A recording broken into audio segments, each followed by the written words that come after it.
First of all I know 14th का exam बहुत सारे स्टूडेंट्स ने बुक करा है। तो आज की वीडियो में I am not only gonna tell you the prediction but also some tips and tricks how to improve in few days। आसान से टिप्स बताए हैं मैंने, कुछ दिनों में आप कैसे प्रिपेयर कर सकते हो, एज वेल एज प्रिडिक्शन तो इसमें है ही, तो डबल बेनिफिट आप लो। सबसे पहले स्टार्ट करेंगे लिसनिंग के साथ। लिसनिंग के लेवल की बात कर लें, इजी से मॉडरेट आने के चांसेस हैं। इजी से मॉडरेट में क्या होता है कि ऑब्वियसली जो मल्टीपल चॉइस क्वेश्चंस होते हैं वो 15 के अराउंड रहते हैं। अगर यही हार्ड होता तो 20 MCQ वगैरह आते। अब इसमें कुछ टिप्स आप फॉलो करो अगर आप चाहते हो कि 7 या 7+ बैंड आए। सबसे पहली टिप आपकी है स्पीड। जब भी आप अभी प्रिपेयर कर रहे हो, आपके पास कुछ दिन बचे हैं, तो ट्राई करो कि स्पीड भाई 1.25 करके ट्राई करो, क्योंकि अगर आप थोड़े से एफर्ट ज्यादा लगाओगे अभी, then you will not gonna face any problem, any issue in your real test.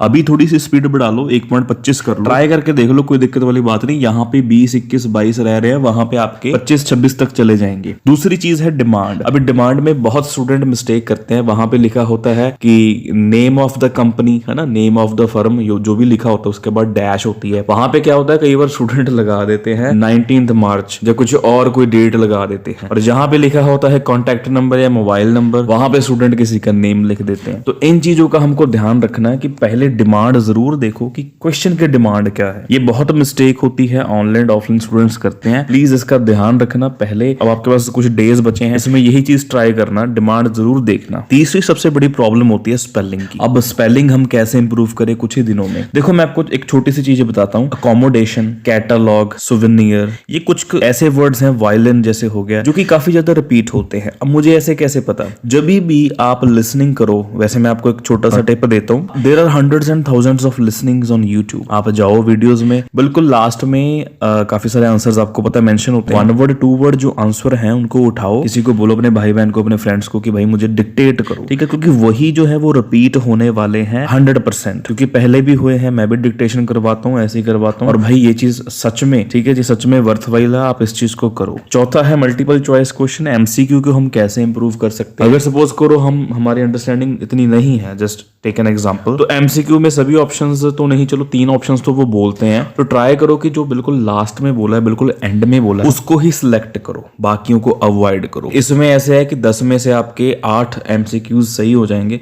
MCQ सच में टफ है, बहुत ज्यादा अंडरस्टैंडिंग चाहिए इसके लिए, अंडरस्टैंडिंग ज्यादा लगने वाली है ना, मत्था कपाई होने वाली है, और बड़े हैं मल्टीपल चॉइस क्वेश्चन। तो बस इस चीज के ऊपर फोकस करो कि बिल्कुल लास्ट में उन्होंने कौन से ऑप्शन के बारे में बात करी है, दैट विल बी करेक्ट।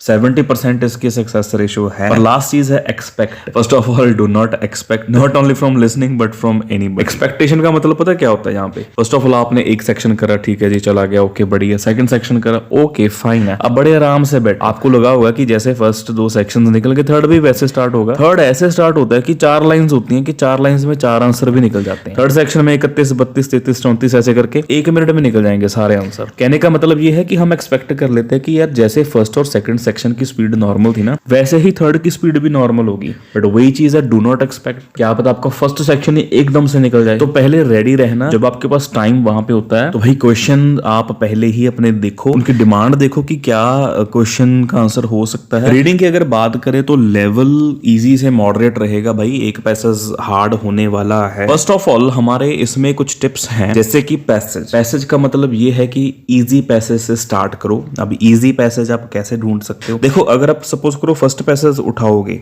अगर वो टफ हुआ फिर उसी में ही 22, 25, 30 मिनट भी लग सकते हैं। तो अगर आप इजी पैसेज उठाओगे, इजी पैसेज ऐसा होता है जो 15, 18 मिनट में होने वाला होता है। अगर देखो कॉन्फिडेंस एक बहुत बड़ी चीज है, एड्रेनालाइन या कॉन्फिडेंस बहुत बड़ी चीज। पहले ही आप देखो कि इजी पैसेज कौन सा, उसको सॉल्व करो, उससे बूस्ट आपको मिलेगा। अब ये देखने कैसे हैं कि इजी पैसेज कौन सा है? इसके 2 मेथड है। जैसे मेरे फेवरेट लिस्ट ऑफ हेडिंग है, तो मैं वो पैसेज उठाऊंगा सबसे पहले जिसमें लिस्ट ऑफ हेडिंग या फाइंड द इन्फॉर्मेशन होंगे। दूसरे नंबर पे मेरे फेवरेट सपोज करो ट्रू फॉल्स हैं, जब मैच द हेडिंग है, तो मैं वो वाले पैसेजेस उठाऊंगा जिनमें ये चीजें हैं। दूसरा मेथड क्या है, अगर सपोज करो मेरा फेवरेट टॉपिक स्पेस है और वहां पे स्पेस पे पैसेज आ गया, तो मैं वही उठाऊंगा। मुझे पता है कि मेरे उसमें नंबर आएंगे, क्योंकि मुझे एक एक वर्ड के बारे में पता है, स्पेस के बारे में, क्रेटर्स क्या होते हैं, meteors, asteroids, comets, galaxies and everything, ठीक है। मुझे बहुत ज्यादा डेप्थ में इस चीज के बारे में नॉलेज है, तो मुझे कोई दिक्कत नहीं हो। तो ये second method, just like listening, इसमें भी डिमांड पहले देखो कि क्वेश्चन की डिमांड क्या है, जब भी आप रीडिंग के आंसर्स लिखो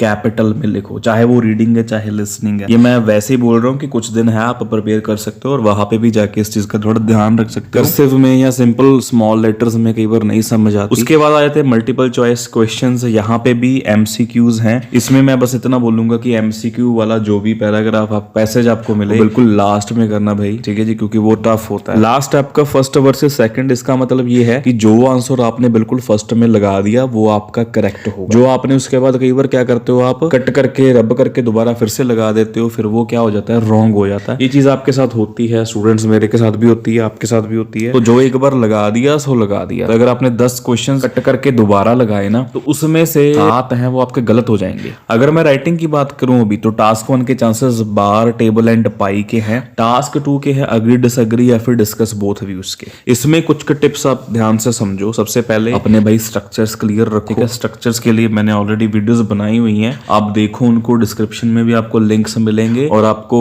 प्लेलिस्ट में भी वीडियोस मिलेंगी, काफी हेल्पफुल है और एक्चुअल में वर्किंग है। दूसरे नंबर पे है फॉर्मेट्स। वहां जाके कई बार हमको याद आता है कि यार ये अग्री और डिसएग्री है, एक साइड जाऊं कि इसमें 70-30 जाऊं। अपने फॉर्मेट्स पहले से ही क्लियर करके जाओ। थर्ड अपनी चीज है प्री राइटिंग। प्री राइटिंग का मतलब क्या होता है कि राइटिंग स्टार्ट करने से पहले कुछ चीजें आपने माइंड में रखनी है, जैसे कि आइडियाज जो है पहले डिस्कस कर लो अपने माइंड के साथ, ऑब्वियसली किसी के साथ नहीं। वहां पे अपना पासपोर्ट जब्त करवाओगे। ये जो आइडियाज है शॉर्ट फॉर्म में आप साइड में लिख लो मार्जिन में, ताकि बाद में एक्सप्लेन करने में आसानी हो। उसके बाद आता है पोस्ट राइटिंग। पोस्ट राइटिंग में भाई एक ही चीज करनी है आपको, and that is proof reading. इसमें मिस्टेक्स आप बहुत करते हो, स्पेलिंग मिस्टेक हो जाती है। जो मेरे साथ हुई है चीज मैंने एक्सपीरियंस करी है, फिर मैंने स्टूडेंट्स के साथ शेयर करा कि भाई प्रूफ रीडिंग बहुत जरूरी है। चाहे आप जो मर्जी हो, कितने एक्सपर्ट हो, ठीक है, गलती होती है अनलेस और अनटिल आप उसको चेक नहीं करते। और लास्ट में क्या है, डिस्क्रिप्शन में वीडियोस हैं। डिस्क्रिप्शन नहीं तो प्लेलिस्ट में जाओ, काफी इंपॉर्टेंट वीडियोस हैं एंड आपका फायदा बहुत होगा उनसे, अगर आप बढ़िया बैंड स्कोर लेना चाहते हो। जिन्होंने एग्जाम भरा भाई